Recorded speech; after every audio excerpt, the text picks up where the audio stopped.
Barbco, Mitsubishi, and Energy Transfer. Our next speaker is Scott Fisher from Barbco. Barbco is the luncheon sponsor. Thank you, we appreciate it. Scott is an international sales and technical advisor for Barbco. Scott has spent 34 years in the trenchless industry. He started his career welding and learned all aspects of auger boring and HDD fabricating. He is an integral person of the Barbco team, and we're lucky to have Scott here today. Scott? Thanks, Bill. Hi, everyone. Hope you enjoyed your lunch. Yeah, I've been in the industry quite a while. I've known the Barbera family all those years. I've only been with Barbco about 20 of those years, but I've been able to work at another place where I was able to travel around the world, and I've done a lot of work in other countries and seen some crazy stuff, seen some unique places. One particular, Bagram Air Force Base in Afghanistan. Wasn't the best place to be, I can tell you that. Today I'm mainly going to talk about some of our guided boring equipment that we've developed over the years, and what it does for the auger boring industry. Go to the first slide here. It all started off with, this is like our oldest system that's been around since 50s, 60s, with some modifications with a steering turnbuckle and multipliers to make it easier to crank it. But it only gives you a grade correction to keep your bore on grade, mainly used in sewer bores, stuff like that, where you needed a fixed grade. It's probably still our most popular. We probably sell 2 or 3 kits a week to build these units, and the customer can build them themselves out of their casing that they buy. And the longest bore it's ever done that's been recorded was 880 feet of 36 inch, and they went I think 2.25 inches off. They were a little high, but it was 17 feet to the right. And they run 4-inch hex, and they never broke a hex, but they did that bore in 11 days. They did it 24 hours a day around the clock. And in February with 20 below temperatures. So in Pennsylvania under Route 18. So then we moved on, and we did a control boring system that we tried to computerize, and we put a sawn housing on it that made by DCI, Digitrack, that would give us a location with a 0.1% tolerance. And then we created a single pivot point in the casing and put 2 of those steering rods on it so we could actually articulate the can with an auger in it. And so we had to create a smaller choke point. For say a 36-inch, there was a 24-inch inner auger right there, and then on the head it would still cut 36, but it was able to close up to fit through a 24-inch. So we had oversized wing cutters and everything to achieve that. And it was self-centering to help get it started in the ground, so you didn't have to, do a pilot or anything like that. It was still pretty crude with the steering, because all we could do was estimate how many turns and everything to get our corrections and stuff. Then another guided boring machine, which I've spent a lot of time in these. It's a Bmta, a boring machine tunnel attachment, and use a boring machine to propel the tunnel machine in the casing, and also the boring machine turns the auger to remove the spoil. And then there's an operator inside that. It has an electric motor that drives just the cutter head. The auger boring machine does everything else with the thrust and the spoil removal. And then you have a pipe laser set up at the back of the machine in the entry pit that shines up to target, and then you can articulate the head and keep it on line and grade. Now with the times of safety and everything, You get smaller diameters, they don't want people inside. Micro tunneling was one of the big replacements of some of that, but we still do probably 8, 9 of those a year, anywhere from 48 to 84-inch diameter. And then in 2004, Barbco built the first Pathfinder that they did with guided boring, and that attaches to the front of the boring machine where we can do a line of sight looking through the center of the drill string and watch the head, the steering head, and see where we're going and keep it on line of grade with like a 2 millimeter tolerance. And then when we're done, that unit pulls out, and then the boring machine follows that. And you can put in your casing sizes. We generally go from pilot up to 24-inch or 30-inch, and then if you need to go larger, you would use a transition reamer and transfer up to a 60-inch. We've had customers go up to, I think, 72-inch. We had one gentleman do some 66. You'll see some of that in some of the job listings I have at the end here. And then recently, not recently, probably about 8 to 10 years now, we have the tri-bore unit. This is a very unique machine. We've incorporated guided boring, auger boring, and directional drilling all in one machine. You have 3 kits you can buy with this machine that allows you to change it out to do any of those 3 jobs, which I like because you can do a guided bore, and then if you don't want to auger bore it, if it's a longer distance, you can pull a reamer back and pull your casing in. And it works also well with our flex tool, which I'll point that out here a little later too. But it's a diesel powered machine, but the diesel power unit sets away from the pit. And this is hydraulic, so you only have a hydraulic machine down in the pit, so it cuts down on noise levels too, and the emissions. So you're not breathing any diesel and stuff like that. That's some of the steering tips. Me and Tony talked earlier that 4th one from the left or 2nd one from the right, the tri-hawk, they call that a tri-hawk. We're gonna come up with something a little different because none of us ever liked that head. So the right one, the far right is a shovel head. The center one is the center one, and the second from the left is 2 heads that we just make. One has carbide and one doesn't. And the other one is a hammer. We're actually able to hard rock bore and do a guided bore through solid rock using a center rock hammer that we get through Pioneer 1.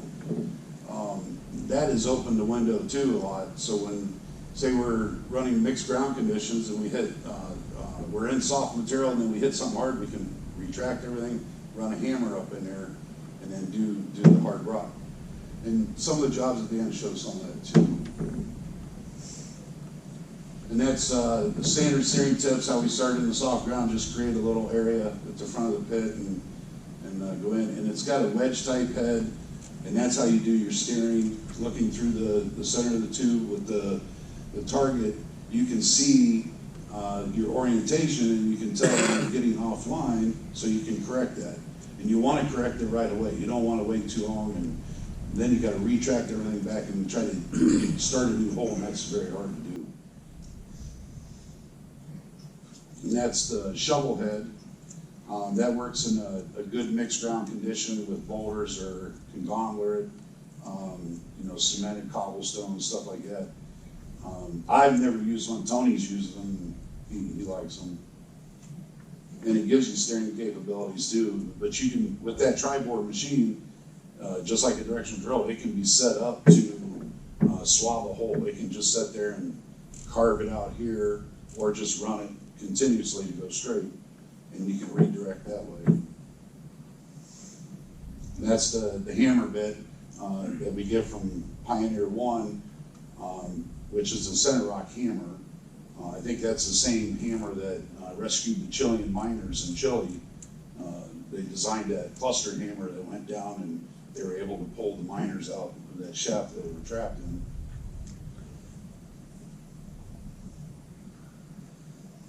And now the second phase, after you do the guided bore, we would start in with softer grounds. We'd run this knife reamer setup.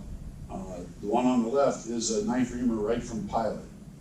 And the cutter head is inside the casing with no wing cutters, no overcut. The casing actually cuts the hole. Today we had a gentleman in Florida in the phosphate mines. He pushed 3 500-foot bores. He did a 30-inch pilot or a pilot and 30-inch for about 30 feet. And then he went to that second transition reamer, and he was pushing this thing through coral and phosphate deposits. And when he got to 500 feet, he was pushing about, I think it was 1.1 million pounds of pressure, trying to get it through that, but it did. It went through that, and he was within an inch on these bores. So they were very happy with it.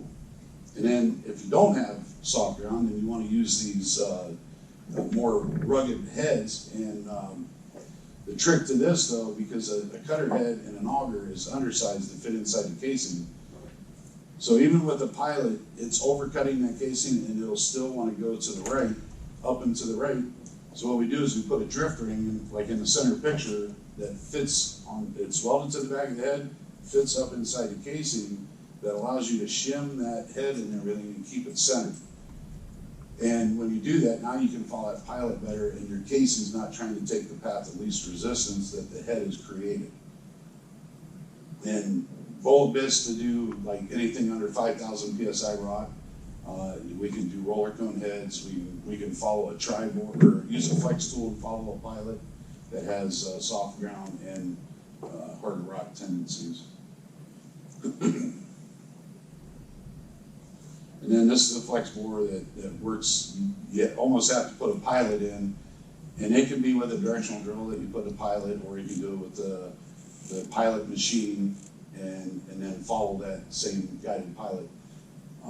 And the flex tool, Tony's presented that at previous speakings, and that was really to eliminate the frac outs and or reduce them, I should say, and also shorten the bore zone.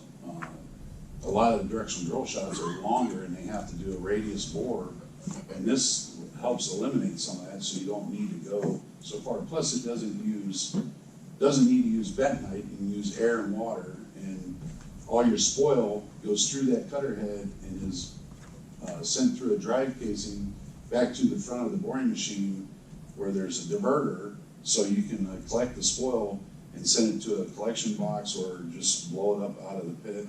We prefer collection boxes so you don't have flying rocks all over the place. And then here's some of the past projects. This was Idlewild hand tunnel. They finished the last 53 in hard rock on LNG prototype rotary air hammer. Okay, I think they finished it with the hammer, didn't they, Tony? Or, yeah. They actually did have, it says they had a robin's head in there, a disc cutter head. But they had to revert to using some of the pilot tube technology. This is Mosaic. That's the one I was talking about in Florida, where he went through the phosphate deposits. He did the guided bores. I was down there for a little bit. It was just crazy material. In some areas they had running sand. That's why they kept everything inside the casing and pushed that knife reamer. And it had to deal with the hard spots of the coral that they didn't go into. So, Kentucky, 260 foot 36. That was done with the air hammer, and then you see the roller cone bit, because it was harder rock. After they did the pilot, they followed that and reamed the hole out to the larger casing.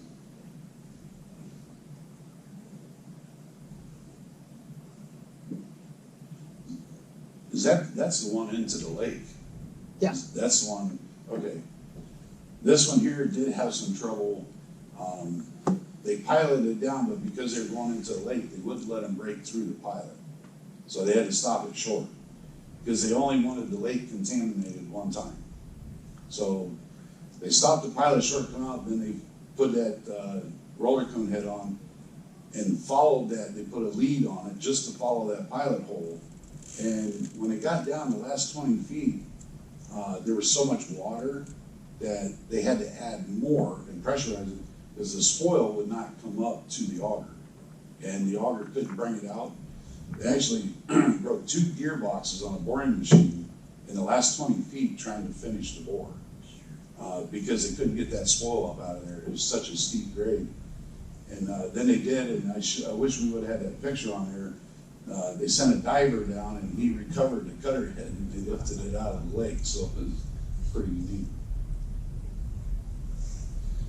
I-85 Pennsylvania, wasn't too familiar with this one.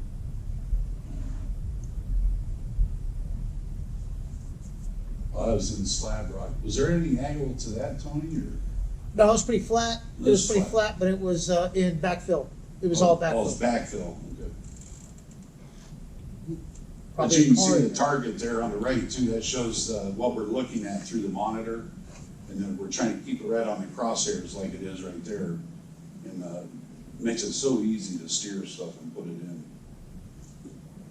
in. San Marcos. This was 390 foot long cobble rock, and I think that's a TCI. That's with the shovel head, and we actually hired a guy that was real familiar with that, and he put that in. He was within I think a 1/4 inch of line grade, and the customer was so happy he bought the tripod machine. So so he helped us out big time.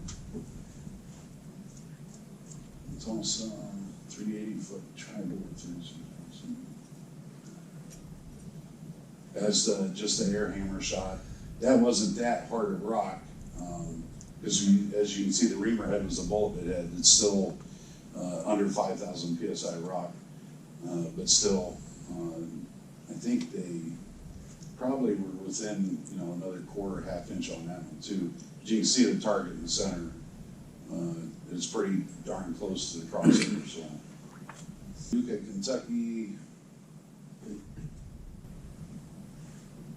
That was a flex bore. So that shows where you can run it in and then just follow with a flex bore. And it made it so much easier.